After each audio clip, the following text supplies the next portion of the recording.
Howdy gamers, Old Gamer Guy here. It's almost Halloween and we are at the end of the PS4 generation, so I thought I'd make a video commemorating my favorite PS4 games that involve zombies and or infected people. And the two are not the same in my opinion. I am a zombie traditionalist, so for instance, Days Gone, not zombies. But that is the subject of a completely different video. We've got a lot of games to get to here, so I'm not going to spend a lot of time on each one, but let's get started. I'm not really trying to rank these games, just know that generally speaking, the games toward the end of the video are the ones I like the most. But we're going to start off here with 7 Days to Die, which is a fairly hardcore survival game. You have to eat, you have to drink. At the very beginning, you actually have to make your own clothes, and eventually you build and fortify a base to defend against the zombies, because every 7th night there is a blood moon and a swarm of zombies will show up. So the upside for this game is that there are a lot of options you can customize, including the ability to completely remove zombies from the game if you want to. The downside is that the console version of this game will probably never be updated again because of a legal situation. But I like this game. You can play it offline, you can play split screen co-op, you can play online co-op. There are random maps or a default map. This game definitely has its flaws, but in some ways it is my perfect zombie game. Next up we have DayZ, which is another game that is quite flawed in my opinion, but also is very close to my perfect zombie game if I could make one. One of those flaws, I think, is that the game is always online, so you are always in danger of being jumped and robbed and possibly murdered by other players. With 7 Days to Die, you can have a private game, online co-op, or you can play a game where other players could show up and maybe they'll be friendly, maybe they won't.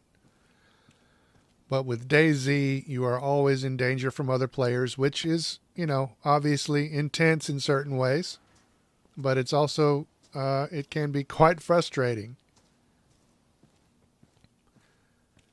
This game is also a survival game, like 7 Days to Die. So you have to eat, you have to drink, you have to monitor the temperature. So I found a hat and a coat, and here I found some pants to protect me from the cold. I don't know if you've noticed so far, but we've seen several zombies off in the distance, and I'm not engaging them because I have no weapon. I'm about to find a gun, but I have no ammo, so it's fairly worthless. But luckily, right next door, I found some brass knuckles. You could punch the zombies anyway, but brass knuckles will obviously make that job a little faster. So yeah, this is another game I like a lot. It's more fun with playing with friends, but it can also be frustrating. But overall, I do think this is a fun zombie game. Next up, we have Daylight Director's Cut. Obviously very different from those first two games. This is a side-scrolling game. There is a story, and a lot of the gameplay is really based around platforming, climbing and jumping, and I guess in a way some puzzle solving, because you're trying to traverse the various areas and figure out how to get through. Eventually there are weapons and there is some combat, but ammo is scarce and combat is not always the best idea.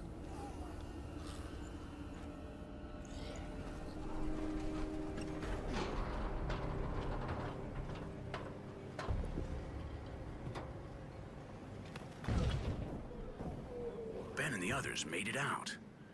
They deserve better than this world. The cutscenes in the story are sort of a comic book style, but you do have little cinematic moments like that.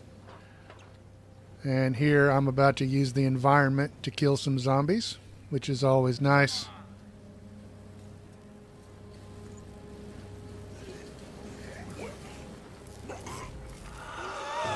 Now listen up. One bite will kill you, so no messing about with these blighters. Next up we have Zombie, which is another game with a story.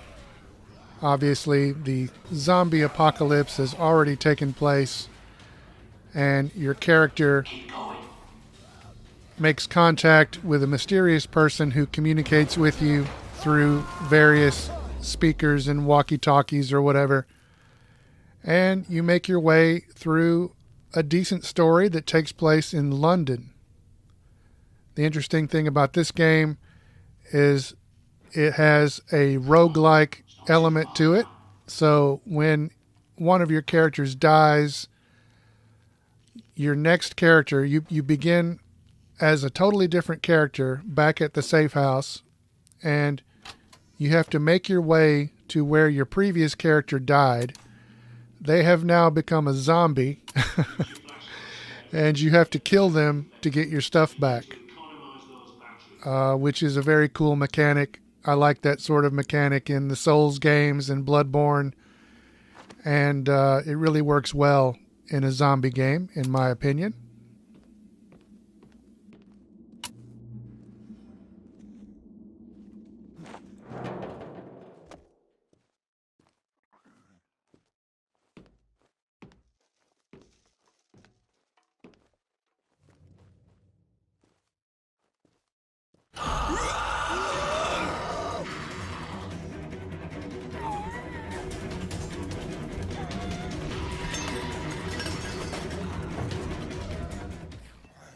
Next up, we have Dead Nation Apocalypse Edition, which basically means it's the PS4 edition because this game was on PS3 as well.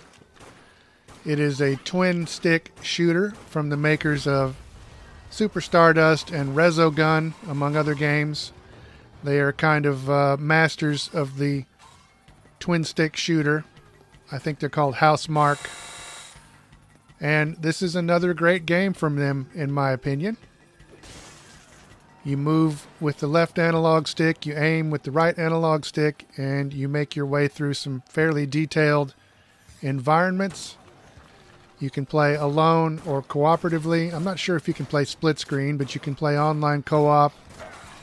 And you kill a lot of zombies along the way, including some very large swarms of zombies. You're not really going to see one of those in this video because this is the first level, but trust me, some of the zombie swarms get very large. The levels are, like I said, fairly detailed and long. You have environmental traps you can use. And every so often during these levels you will run across a vendor where you can spend your cash that you're earning, and you can buy new weapons, you can upgrade the weapons you've already got. And this is a very fun game. I played through it multiple times on PS3 and multiple times on PS4. So yeah, if you've never tried this, give it a look. Oh, I got another good one for you. This one's a little bit less depressing and a bit more hilarious, if I do say so. This other time...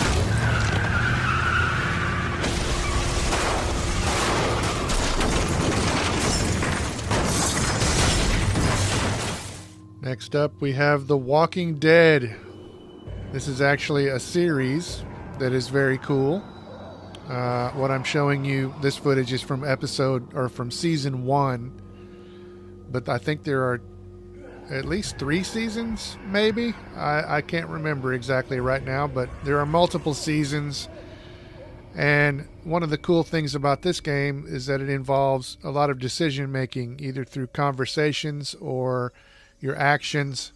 And the things that you say and do will have an impact on the story, including which characters live and die. And those decisions will carry over to the next game.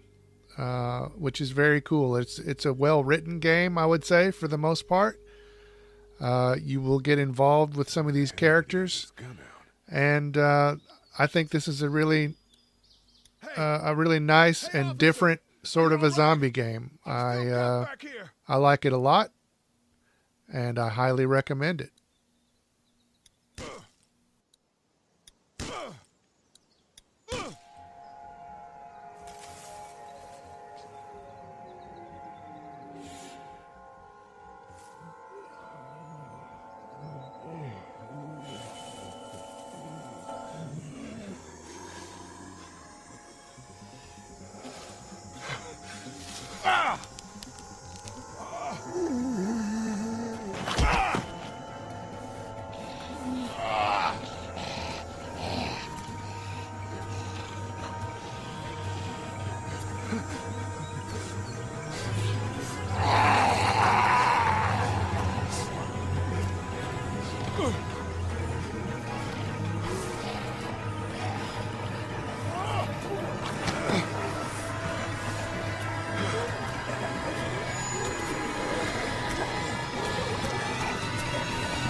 Next up, we have Zombie Army Trilogy. There's also a Zombie Army Part 4, but Trilogy is a collection of games that were on the PC originally.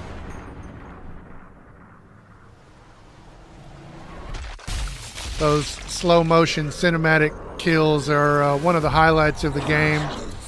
There is a story, but the focus is most definitely on the action and the dismemberment and the gore. Hitler is trying in desperation to win World War II with some zombie action. And that's basically the story. But this game is a lot of fun. This is another game that can be played co-op. I don't believe there is offline co-op, but you can play online with, I think, 3 other people. You don't always have to kill every zombie in an area to move on, but usually that's the case.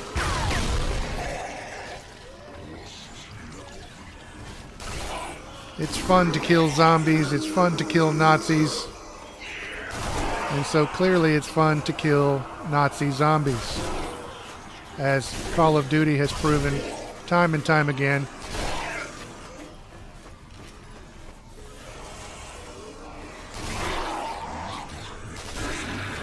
But much like with Dead Nation, you will fight your way through an area of zombies.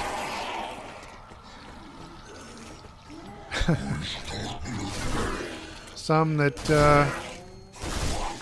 are a little bit more persistent than others. And then eventually you will come to a safe room where you can restock your ammo or switch out your weapons if you so choose. And then you move on to the next section. It's a lot of fun. And again, if you haven't tried this out, give it a look.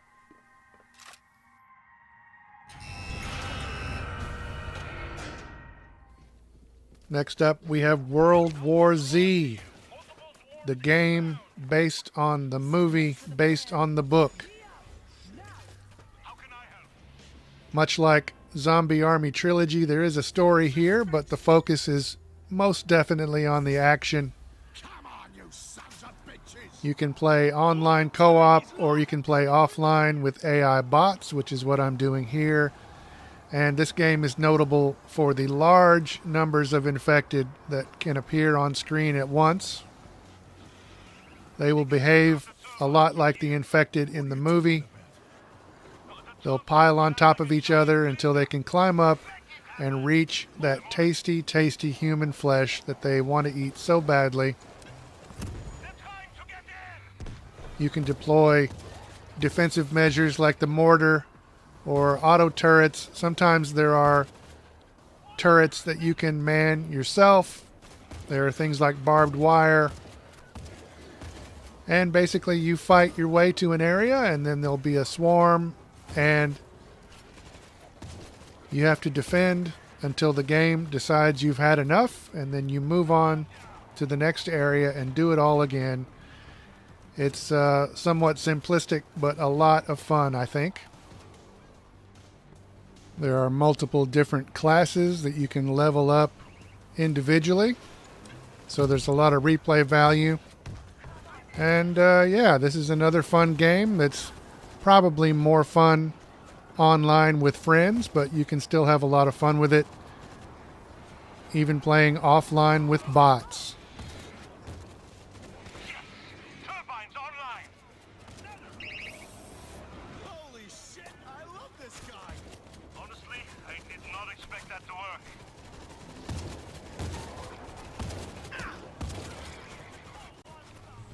Next up is Call of Duty Zombies. There are numerous Call of Duty titles that have a zombie mode, but this is the one from Modern Warfare, which is the newest one at the time I'm making this video. And the reason I'm showing this particular version of zombie mode is because you can play with AI bots. If you haven't noticed, the ability to play offline with AI bots is a big deal for me. I enjoy playing online, but I always like to have the option of offline with bots. And I think this is the only Call of Duty zombie mode that lets you do that. But otherwise, it's pretty much the same as all of the other ones. You have to shoot waves of zombies. There are various power-ups that drop. You earn cash and buy weapons off of the wall or from mystery boxes like this. And there are various different levels to move through. And there's not much more to say about it. It's a lot of fun. There is somewhat of a story, I guess, to zombie mode. I had to look it up online to see what it all meant, but I'm really just here for the action.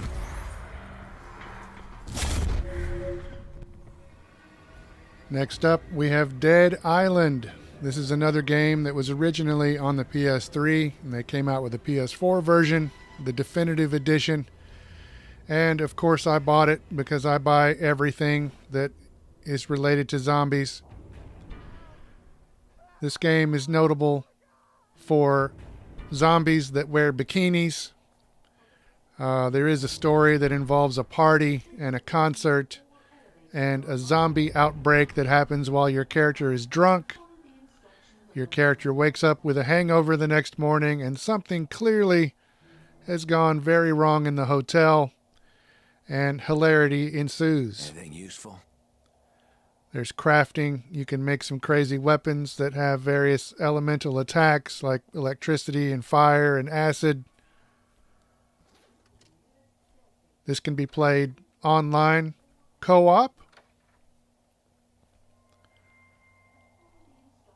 And maybe I would say if you played Dying Light before you play this game, you might not like this one as much because Dying Light is clearly an evolution of this game. But I still say this game is worthy and a lot of fun to play for a zombie enthusiast. It's the infected! Run! Run for the storage room! Just a bit further!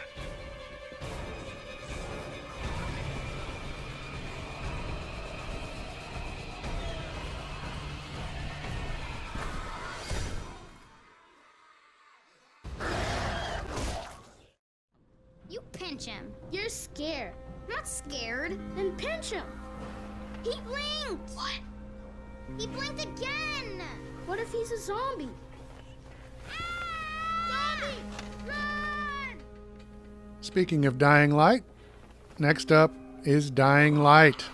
Like I said, this is an evolution of Dead Island. There are some definite improvements to the overall formula. It's got a darker tone to the story, a darker look to the visuals, and I would say there are some definite improvements to the formula.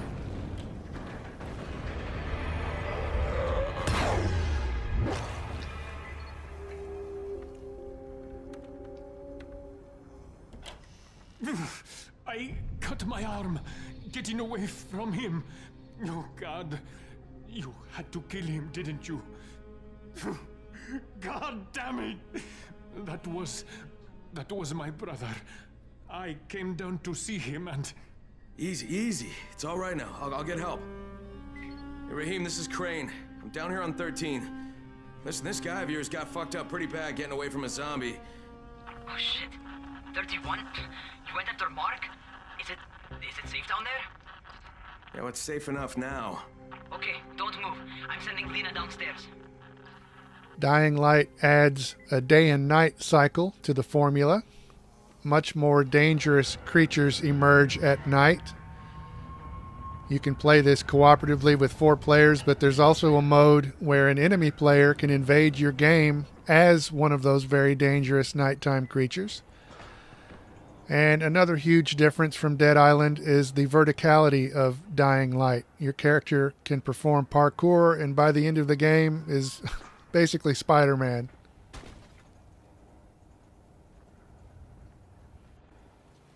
Next up, we have Days Gone. This is an open world game, notable also for the large number of infected that can appear on screen at once. It's a really nice looking world. It has really nice looking weather effects and a day and night cycle. It has an okay story. I didn't like the story through a lot of the game, but by the end of it, I liked it okay. I thought it was all right, but I really liked the types of enemies, including these creepy little infected children. I think I've been using the terms infected and zombie interchangeably throughout this video, despite the fact that I have very strong feelings that they aren't the same thing. So hopefully I haven't done that too much, but in this game we're definitely dealing with the infected, and the zombie hordes are a huge selling point in my opinion, as you're about to see.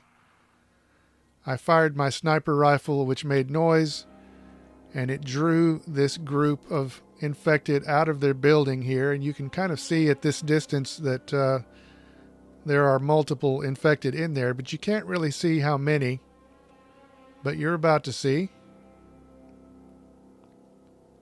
After I missed this shot, I'm not going to try to fight this horde, but I did want to draw them out to show how large they can be. And I don't think this is really one of the larger groups in the game, but dealing with these hordes is definitely a lot of fun. And even though I only thought the story was okay, I really enjoyed the basic minute-to-minute gameplay of Days Gone.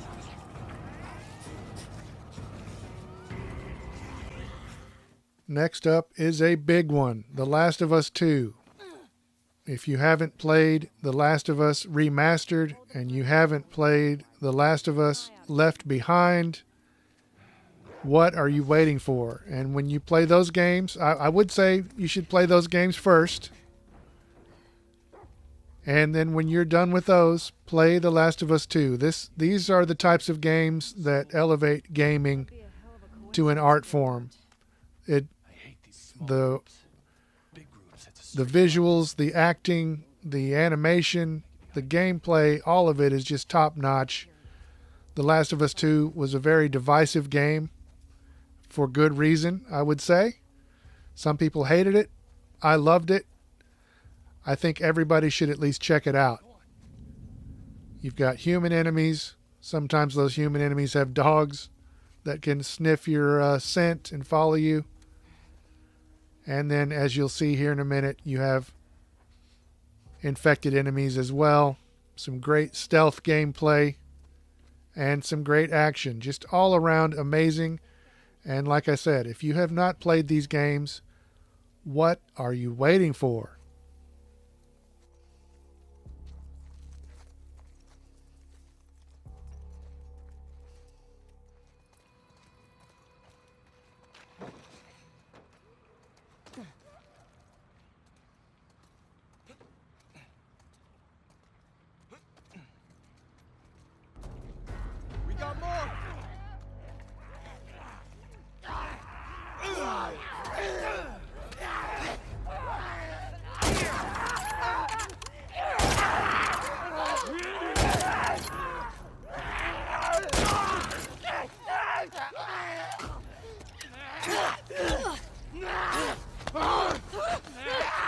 Get off her!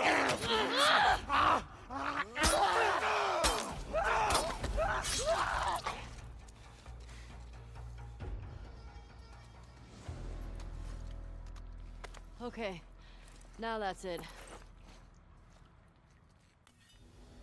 And finally, if you've been watching my channel, you may have guessed that They Are Billions is my favorite PS4 zombie game, at least lately. The walls are under attack. I have yet to beat this snowy level. And this was my latest failure. I've tried about 7 times, I think. The colony is under attack.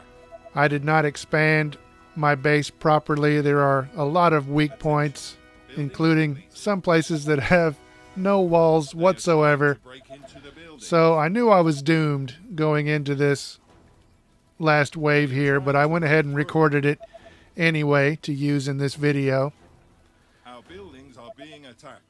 If you don't know anything about They Are Billions, you start off with a command center and a few troops on a randomly generated map, and you have to expand outward, clear the map of infected, They are infecting our buildings.